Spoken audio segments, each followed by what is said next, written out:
We wanted to know what Gita is saying, what Upanishads are all about. And we used to go to many people, all kind of people, Swamis to Sanskrit scholar to many people. And many a times by around 2012, people like me have given up reading Indian text because I thought it is not my cup of tea. So ordinary people like me cannot even think of getting access to this text, because there are we used to think that these are very big stuff, I mean not for ordinary brains that people like me have. And in 2016, Balu started talking to us about some of these texts over phone. A series of conversation happened and we started getting back to Gita. Until then I had packed all these texts that I had purchased and they were all put it in a shelf, and I started reopening. And one of the most interesting things happened was startling discoveries of simply reading the text carefully would actually give us so many things that otherwise we would not have noticed. But one of the questions that was troubling people like me is, when I was doing my biology research, things which are so obvious were not obvious when I was reading Gita.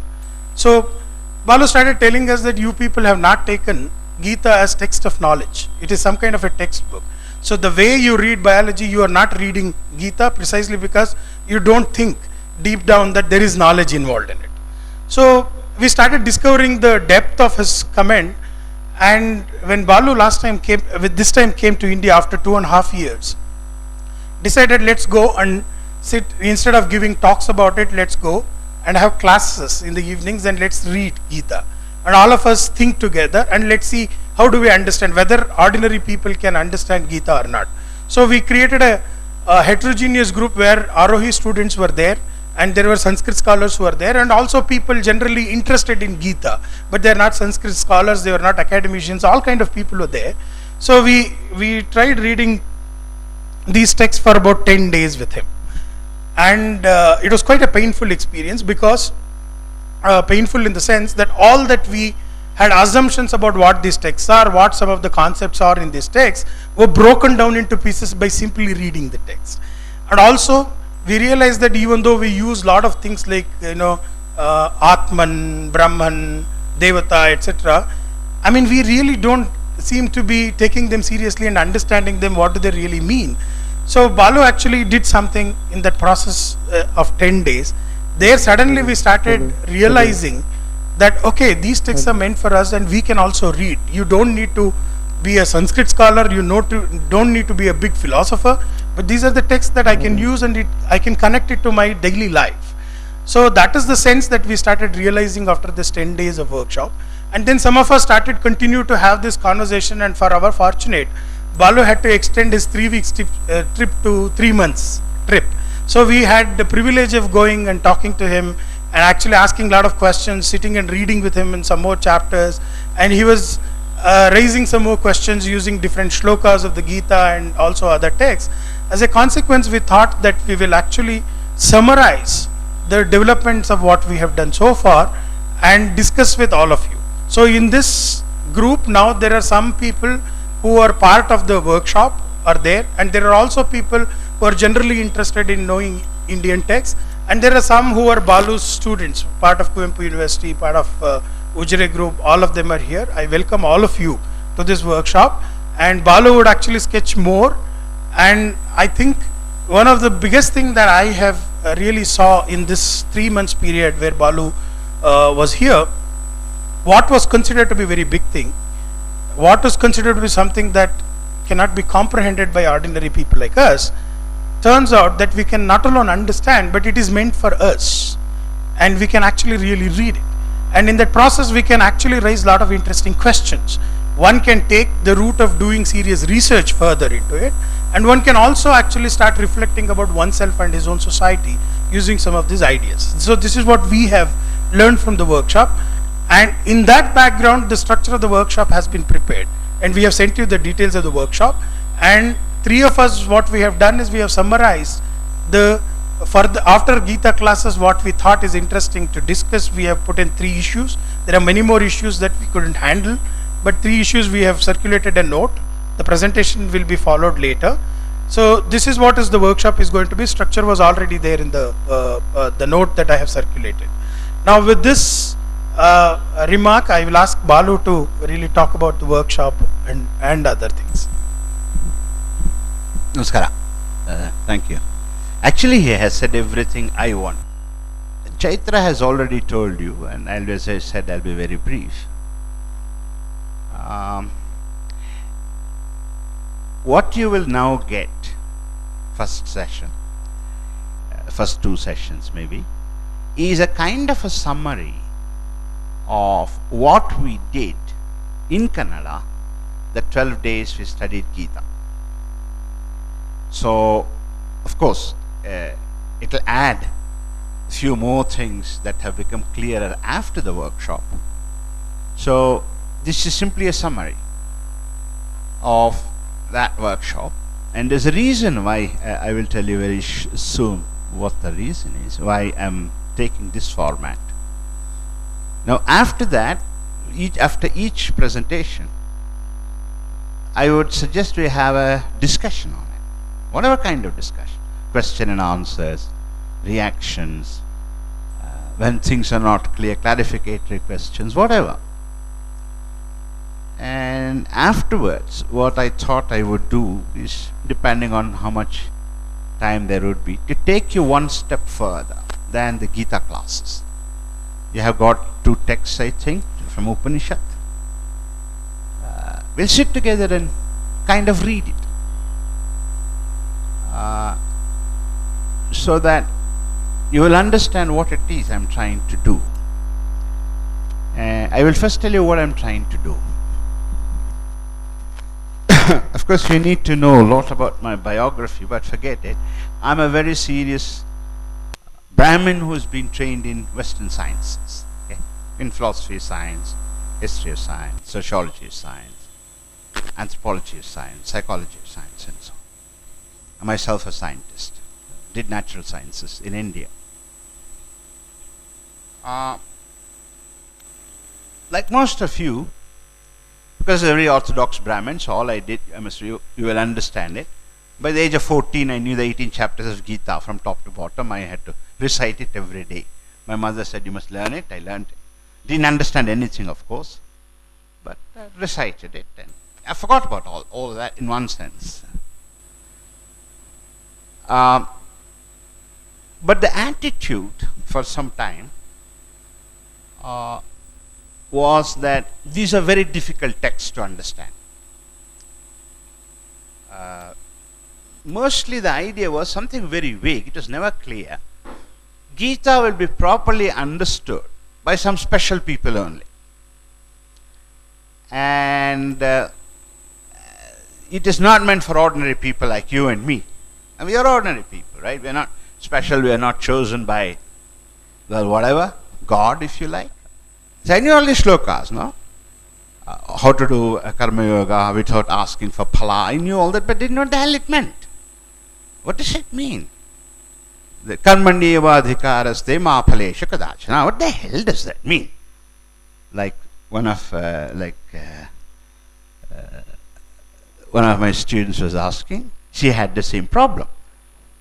If you study for the exams, it's because you want to pass, right? But karmanyeva adhikaraste ma phalesha kadachana. Don't worry about the result, just study. Well, what the hell does that mean?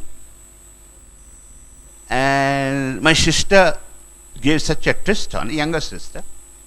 Basically, mane kelasthavaru barthalalla. Our karma yogi madbitlu. She, it appears everybody is karma yogi. And I didn't know what it was. Kayakave kailasa. Actually, I don't think so. In other words, I heard all these wonderful Daive dharmada moolayaya. God knew what the hell it meant. Kayakave kailasa, work is worship. From that kind of great sayings to, Swadharmo nidhanam shreyaha payadharmo bhayavaha. I didn't know what dharma was. I didn't know what Swadharma was. I didn't know why the hell what is bhayavaha in somebody else's dharma. I didn't know that. And nobody could answer it either. So they said, you see, this is all for very intelligent people, very gifted people. This is how I was brought up. And I'm sure you have also done it. Open some text of Upanishad or Gita you want to read. And then you all have gone to a commentary, first of all. And commentary immediately begins saying, to understand this shloka, you must understand what Sankhya's notion of Purusha is. I never heard of Sankhya's notion of Purusha. And 5 pages, you haven't understood anything. So you will simply say, this is not for me, right? I think this is more or less your experiences. These are also my experiences. Why is this important? That we know these experiences, is because I have been living in Belgium for nearly 40 years, and I'm a philosopher of science, as I told, trained, and I was a Marxist and so on once upon a time. I gave up my life a Marxist, went to become a professional revolutionary. In case you people want to know what is professional revolutionary, ask me. I can still give you a lot of talks about that. Yeah, who was Lenin and what was Gramsci? What's the difference between Luxembourg, Rosa Luxemburg, and so on? I can still say that. Wonderful things. No? So, when I went to Marxist, of course, I had tremendous contempt for India. India was a backward country, not modernized, very superstitious, and of course, even though I was a Brahmin, the Brahmins are the basic root cause of poverty in India. So I was an anti-Brahmin. I even tried eating meat. It was very, very painful. 6 months, every day I would eat meat and throw up because I couldn't keep it in my stomach. But you had to do it to prove that you're not a Brahmin. Those days, I don't know how it is now. Because you had to be revolutionary, right? Which I was. Left home and all that. So that's the background I had. So, but I was brought up very orthodox Brahmin, but revolted against it. And anyway, it's a long story. Short it is, after some time, couple of years, I had very serious intellectual problems with Marxism. So I went to Belgium and I stopped being a Marxist. I still have some respect for Karl Marx intellectually, but I don't think Marxism is any kind of a solution to anything in the world, not just in India, but fine. In the process, I realized something when I was in Belgium, that in some sense I'm an Indian. The problem is, what the hell does it mean to be an Indian? So that started the research process for me. 30 years now, and I'm continuing it even now. It means a lot. So I discovered in a very serious way Indian culture at that stage. What is Indian culture? What makes me an Indian? What differentiates Indian culture from other cultures? What is interesting about the difference? Why bother? Why should we all not become westernized? We do that, no? iPhones, Nike shoes, vegetarian hamburgers. We do that all the time. So why don't we just become westernized? Why bother? I discovered some very, very fascinating answers through my research, scientific research. I discovered that in our culture, in Indian culture, we have developed theories and ideas and research which the whole of mankind needs today. Whole of mankind. And when I say, I mean it in a very serious sense. See, I'm not a nationalist. I'm not a Deshabhakta at all. Absolutely not. Actually, I hate nationalism. It's poison. So, I'm not a nationalist. But I can tell you, on the basis of what I know of sciences, natural sciences, Indians, in the 4,000 years ago, for nearly 1,500 years, developed scientific research on human beings, which is comparable to physics, chemistry, mathematics, genetics, and so on. If physics is scientific, so is Gita, in exactly the same sense. Don't confuse it, because I also have heard some of these people speaking about how India has got science, Atma Vidya, Brahma Vidya, we have to do sadhana, sadhaka. This is absolute nonsense. That's not what I mean. by smoking, by smelling tulsi, you will not become a genius. That is not the science I'm talking about. That's rubbish. There were no supersonic rockets in the time of Ramayana Mahabharata. That's rubbish. That's not what I mean when I say it's science. I really mean it in the very serious sense.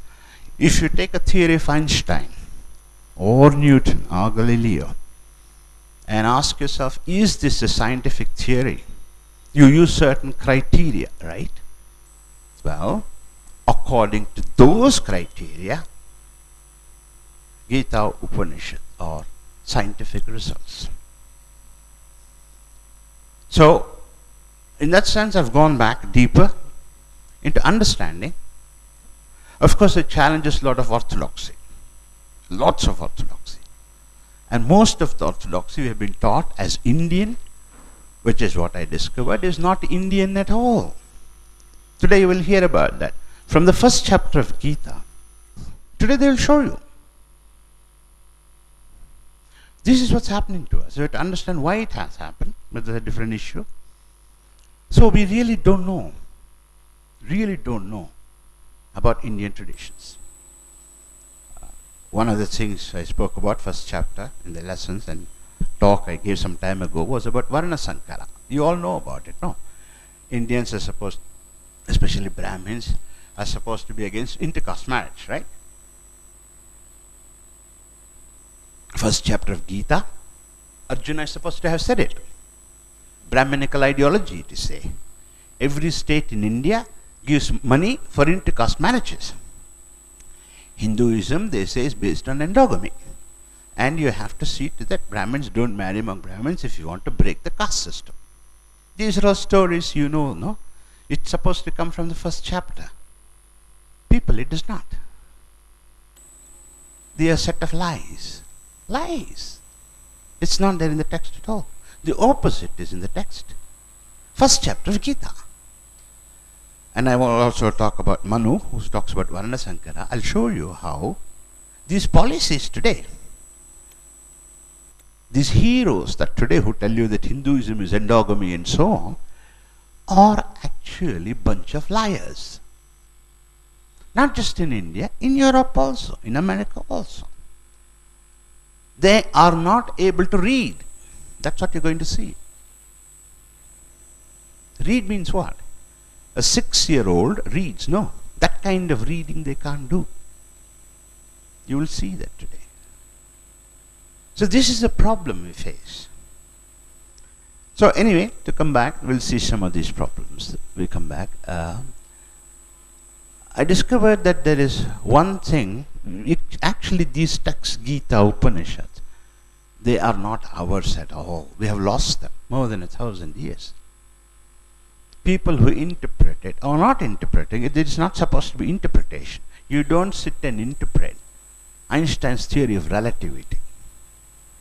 So you don't interpret Upanishad if it is knowledge, if it is science. I'll talk in greater detail what our problems are, but there's one thing you must remember, which is this. You see, Arjuna, what is the problem? Why do we have difficulties in looking at Gita as something written for us?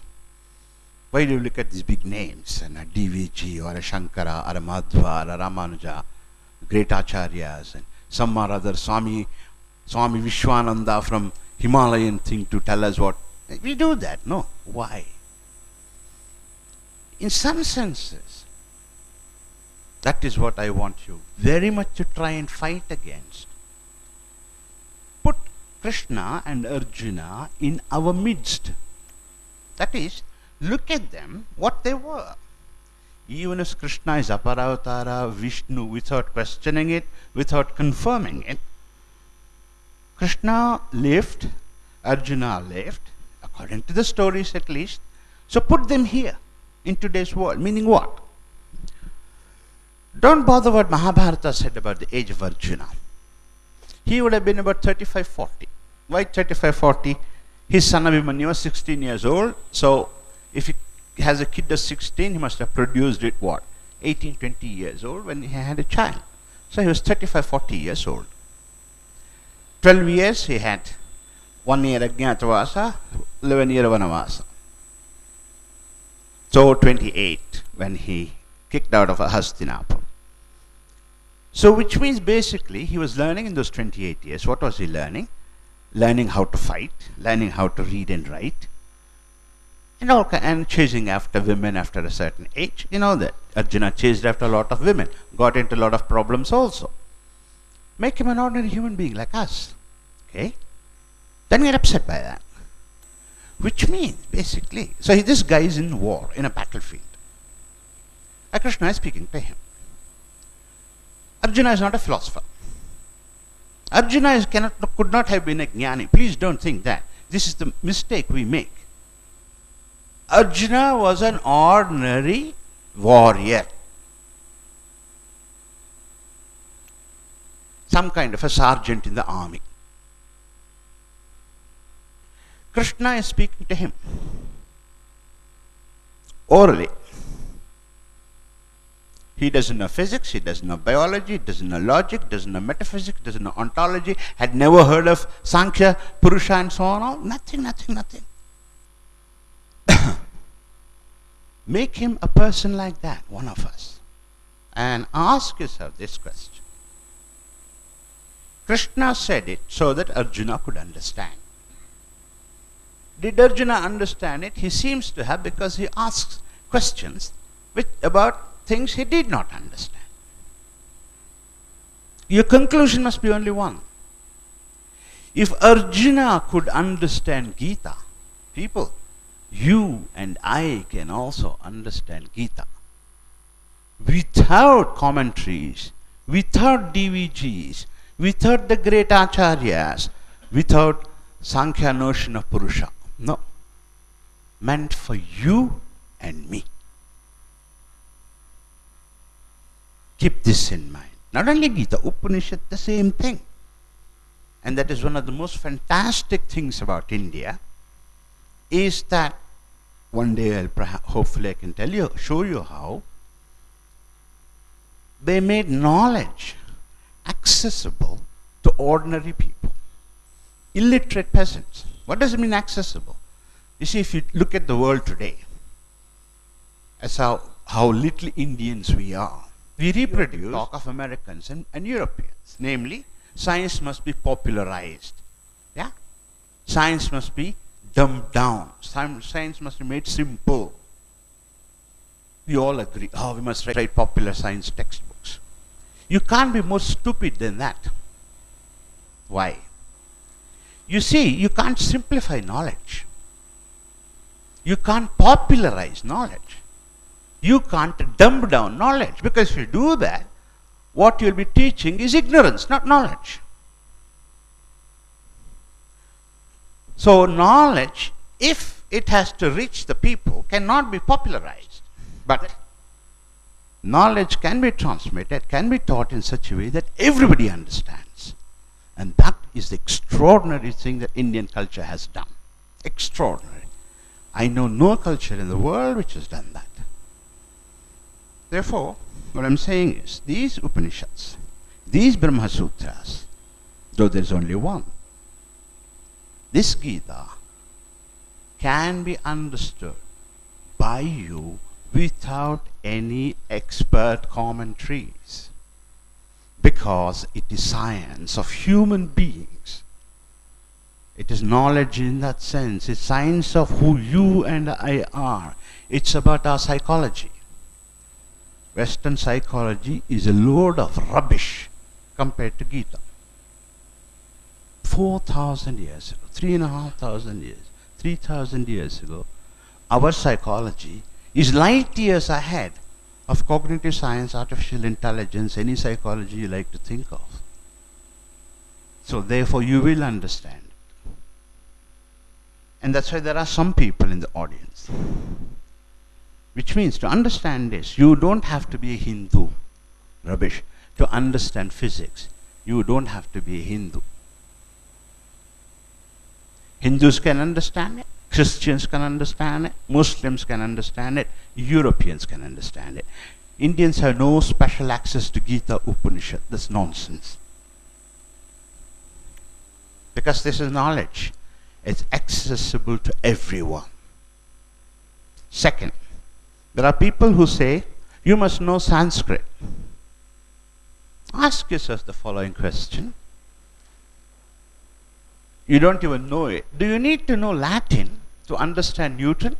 You know why? Because Newton wrote his book Principia Naturalis in Latin. Do you need to know Latin to learn Newtonian physics? Do you need German to understand Einstein? Do you need Dutch to understand Anton van Leeuwenhoek? You don't. In exactly the same way, you don't need Sanskrit to understand the Gita, the Upanishad, the Brahma Sutra, nothing. You don't need it. You need translations. Maybe there's some problems with translations. We discuss that.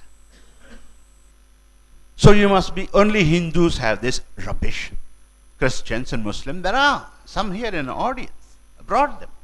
They don't know Sanskrit. I promise them. You don't have to know Sanskrit. You don't have to be a Hindu, whatever that means. But Gita is accessible to you also. Same thing about Europeans. So don't romanticize Indians. There's some deep insight into Adhyatma. That's rubbish. Some people have said it, and I hope they will change their minds. So this workshop, keep this in mind. Keep it, at least take that lesson. It's meant for you. The Gita, the Upanishad, the Brahma Sutra, all the Indian texts. Not just the 13 principal Upanishad, all the 108. And you can understand them because they are sciences. So, don't worry about it. In a way, I hope, at the end of the 2-day session, you will at least feel this, namely, these are your texts. These are written for you. And these experts, drop them. Don't touch them. They don't know what they are talking about. I will show you that. Okay? So I'll stop here. So please, this is basically to what we in English call empowerment. You have to feel empowered. The Gita is yours. Nobody can take it from you. And you will understand it. You don't need big experts to teach you. No. Only thing is, take it seriously. That's all. Read it seriously. That's all. And I'll promise you, you will. By the end of today, you will have understood more things than many specialists. I promise you that. No interpretations. We won't give you interpretations. Simply show you the text. Okay? So, this is an experiment because I just retired last October. And I'm wondering what I should be doing in the next 2-3 years that are left to me on this earth. This is I've been 40 years I've been working. I want to transmit this knowledge to those who need it most. So I'm thinking of spending quite a long time from next year onwards, 6 to 8 months in India, doing different kinds of things. No talks and so on. I won't give any more public talks, but I'll give sessions and training sessions and so on, reading sessions. So this is an experiment for me. And if you feel that, oh, I have a feeling I understand something, I have succeeded. So before we continue, there's just one thing we had agreed, that 4 people from that 12-day Kannada session we had on Gita would very briefly come and tell us, it will be the first time for me also to hear them, about their experience of what these 12 days were. Was it good? Was it bad? Was it useful? Whatever it is. I don't know what they're going to say. Okay? Any questions? So now I request Vinayak Hampihole to say what he thought about the workshop. He spent all the time with us when we read Gita.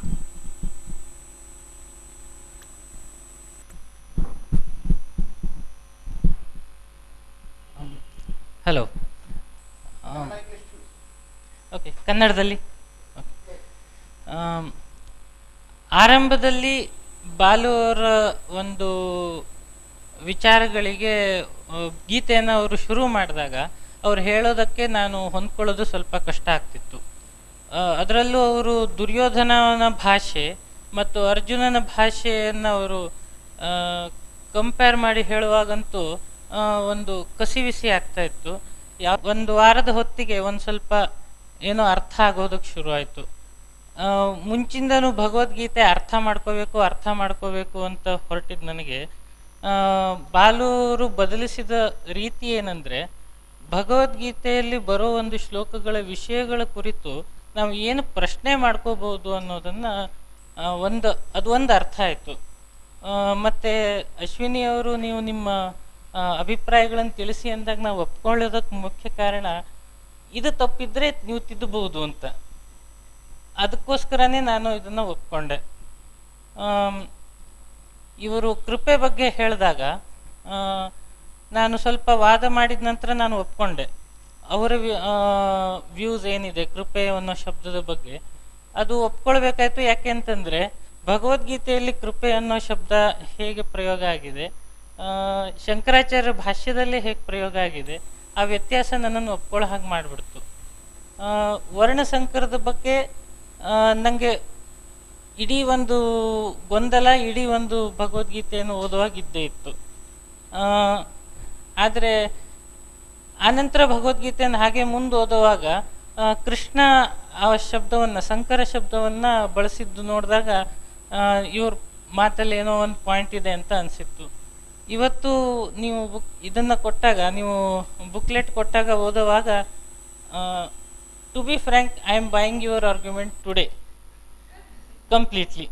So to be honest, ಆದರೆ ಇಷ್ಟೊಂದು ಸ್ವಚ್ಛಂದವಾಗಿ ವಿಚಾರ ಮಾಡೋದಕ್ಕೆ ಮತ್ತು ಪ್ರಶ್ನೆ ಕೇಳೋದಕ್ಕೆ ಅವಕಾಶ ಅಂತೂ ಅವರು ತುಂಬ ಕೊಟ್ಟಿದ್ದರು. So thanks to you. And ಈ ರೀತಿಯ ಒಂದು ಸೆಷನ್ಗಳು ಮತ್ತೆ ಮತ್ತೆ ಆಗ್ತಿದ್ರೆ ನಮಗೂ ತುಂಬ ಅನುಕೂಲ. Thank you.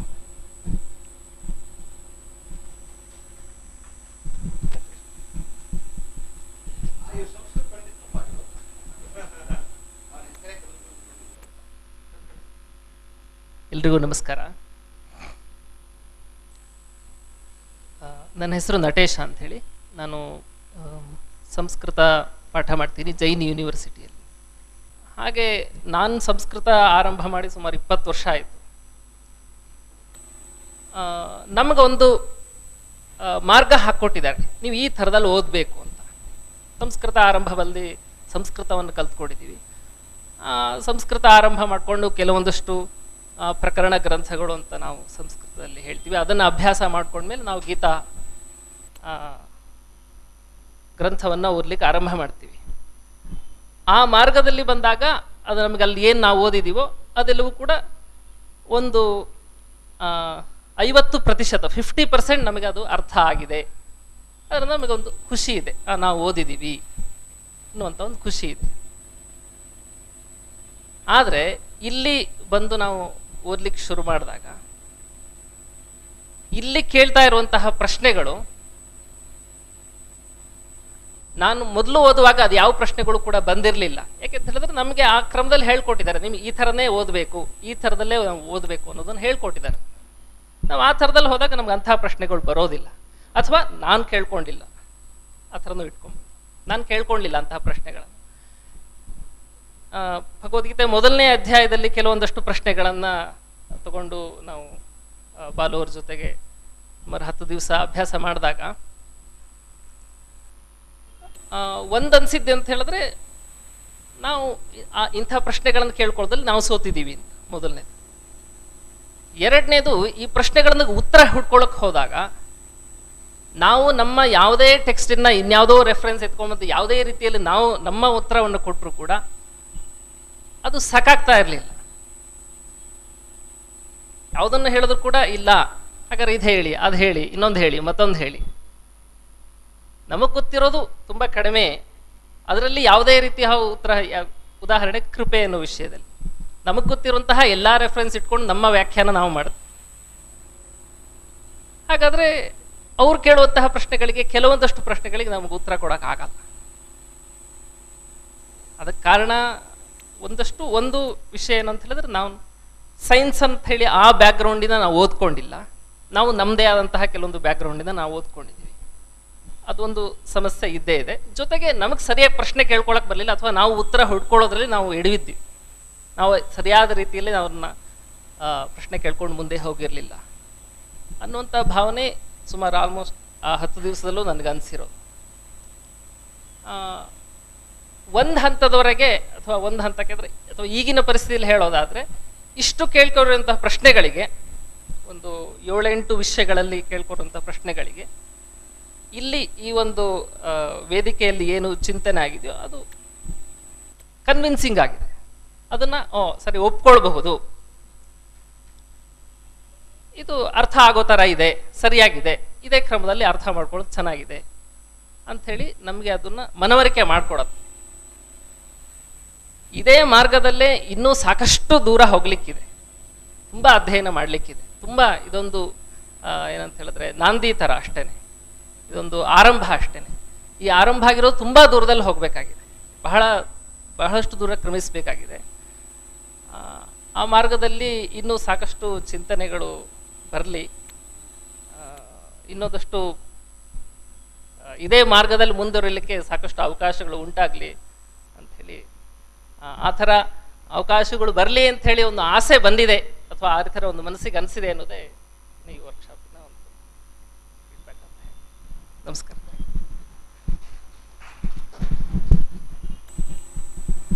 Meenakshi.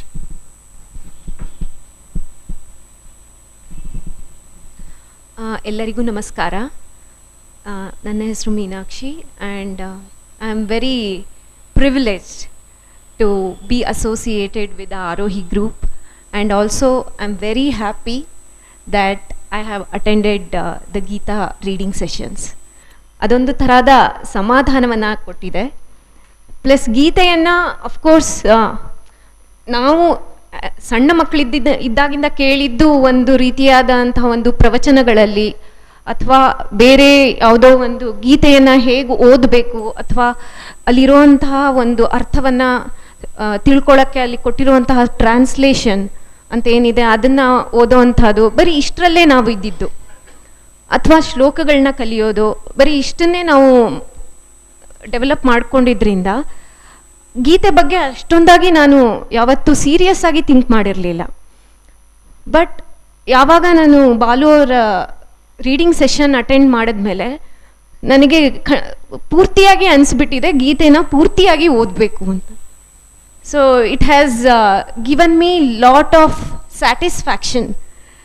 So Balu ಅವರು ಯಾವತ್ತೋ ಒಂದು ದಿವಸ ಕೇಳಿದರು, ಆರ್ ಯು ಸ್ಯಾಟಿಸ್ಫೈಡ್ ಅನ್ನೋ ಒಂದು ಪ್ರಶ್ನೆಯನ್ನು ಕೇಳಿದರು ನನಗೆ ಆ ಸೆಷನ್ ಮುಗಿದ ಮೇಲೆ. ಸೊ ನಾನಿವತ್ತು ಹೇಳ್ತೀನಿ, I am not satisfied. I want to read the full thing and I want to gain that knowledge. So ನಾನು ಹರಿದಾಸರ ಬರೆದಿರೋಂಥ ಕೃತಿಗಳಿರ್ಬೋದು, ಅಥವಾ ಕಬೀರ್ ತುಳಸಿದಾಸ್ ಬರೆದಿರೋಂತಹ ಕೃತಿಗಳಿರ್ಬೋದು, ಅದನ್ನೆಲ್ಲ ಓದಿದಾಗ ಅವರು ಹಲವಾರು ಕಡೆಗಳಲ್ಲಿ ಕೃಪೆ ಬಗ್ಗೆ ಮಾತಾಡಿದ್ದಾರೆ. ತಮ್ಮ ಕೃತಿಗಳಲ್ಲಿ ಕೃಪೆ ಅನ್ನುವಂಥ ಒಂದು ಶಬ್ದ, ಅಥವಾ ದಯೆ ಅನ್ನುವಂಥ ಒಂದು ಶಬ್ದವನ್ನು ಪ್ರಯೋಗ ಮಾಡಿದ್ದಾರೆ ಅಥವಾ ಬಳಸಿದ್ದಾರೆ. ಸೊ ಈ ಥರದ್ದು ಒಂದು ನನಗೆ ಎಲ್ಲಿಂದ ಬರ್ತಾ ಇದೆ, ಅಥವಾ ಎಲ್ಲಿಂದ ಯಾತಕ್ಕೆ ಇದನ್ನು ಯೂಸ್ ಮಾಡಿದ್ದಾರೆ ಅನ್ನುವಂಥ ಒಂದು ಪ್ರಶ್ನೆ ಅಂತ ತಗೊಂಡಾಗ, ಗೀತೆನಲ್ಲಿ ನಾವು ಓದಬೇಕಾದ್ರೆ ಅಲ್ಲಿ ಒಂದು ಮೊದಲನೇ ಅಧ್ಯಾಯದಲ್ಲಿ 27ನೇ ಶ್ಲೋಕದಲ್ಲಿ ಒಂದು ಬರುತ್ತೆ, ಕೃಪೆಯ ಪರೆಯ ವಿಶ್ವ ಅನ್ನುವಂಥ ಒಂದು ಸಾಲು ಬರುತ್ತೆ. ಆ ಸಾಲಲ್ಲಿ ಕೃಷ್ಣ ಹೇಳ್ತಾ ಇರೋದು, ಕೃಪೆ ಅನ್ನೋದು ಇಸ್ ನಾಟ್ ಅ ವರ್ಚ್ಯೂ ಅನ್ನುವಂಥ ಒಂದು ಪಾಯಿಂಟ್. ಸೊ ಹಾಗಾದರೆ ಈ ದಾಸರು ಅಥವಾ ಬೇರೆ ಯಾರೇ ಭಕ್ತಿ ಪಂಥರಿರ್ಬೋದು, ಯಾತಕ್ಕೆ ಇದನ್ನು ಉಪಯೋಗಿಸ್ತಾ ಇದ್ದಾರೆ, ದಯಾ ಕೃಪಾ ಅನ್ನೋದನ್ನ ಯಾತಕ್ಕೆ ಉಪಯೋಗಿಸ್ತಾ ಇದ್ದಾರೆ, ಅಥವಾ ಹೇಗೆ ಅದು ಒಂದು ವರ್ಚ್ಯೂ ಅಲ್ಲ ಅಂತ ಗೀತೆ ಓದಿದ್ಮೇಲೆ ಗೊತ್ತಾದಾಗ ಇದು ಇಲ್ಲಿ ಯಾಕೆ ಈ ಥರದ್ದು ಒಂದು ಇದನ್ನ ಈ ರೀತಿಯಾಗಿ ಯಾಕೆ ಬಳಸ್ತಾ ಇದ್ದಾರೆ ಅನ್ನುವಂಥ ಒಂದು ಪ್ರಶ್ನೆ ಬಂದು. ಸೊ ಈ ಥರದ ಕೆಲವೊಂದು ಪ್ರಶ್ನೆಗಳಿಗೆ ನನಗೆ ಉತ್ತರಗಳು ಗೀತೆಯಿಂದ ಕೂಡ ಸಿಕ್ಕಿದೆ.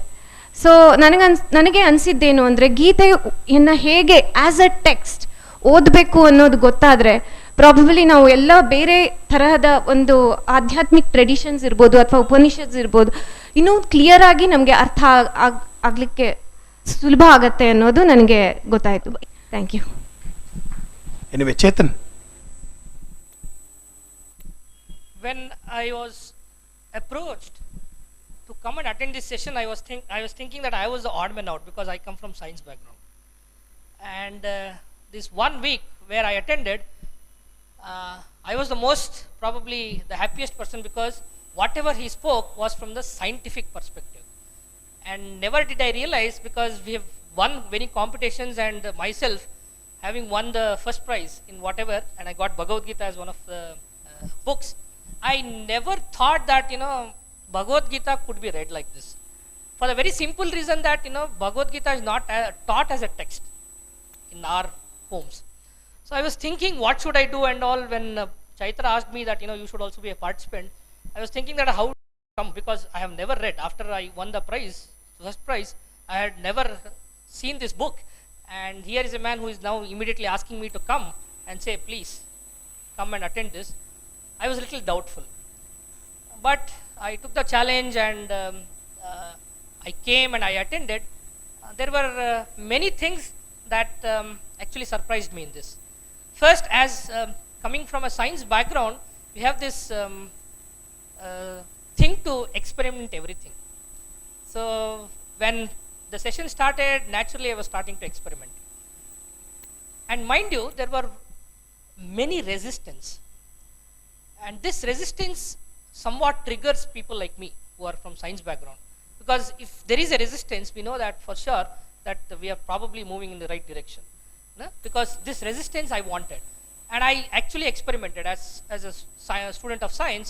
I tried to experiment this on my own family people. Lot of resistance. And I was wondering, how do we convince first my family members? Lot of resistance. My wife, my in-laws, and they said, how can you speak of Arjuna like that? And even today, Balu, one thing that I have not been convinced so far, of course we are in the resistance, we are getting resistance, but the resistance is also a part of my natural question. Some of the questions that we are trying to raise through your workshops is that, how do we convince, and how do we come up with the arguments so that, this resistance is at least brought down, not completely. One thing that I realized in this course of workshop is that whether are we followers or seekers. If we are followers, then there is also a problem. Because he has shown us clearly, as student of science, we need to be shown everything. We can't accept all. He did a very beautiful experiment. And that struck me.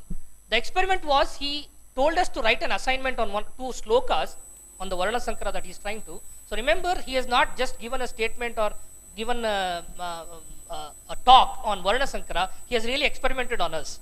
And I was in this experiment. I was a part of this experiment where he told us to write the meaning of the sloka that Varna Sankara that he is referring to. And I did not realize on the day of until the day of the discussion that, that many of us have this problem thing, because we have been, for example, I also wrote as a student of science, so-called science, that the meaning, and we also arrived at the same answer that, Varna Sankara means, casting, affairs and whatnot.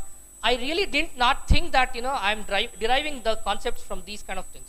Unless and until I saw all the participants of this workshop also had invariably done the same mistake. So this was an experiment. That strikes me. To say that whatever he is speaking is probably science.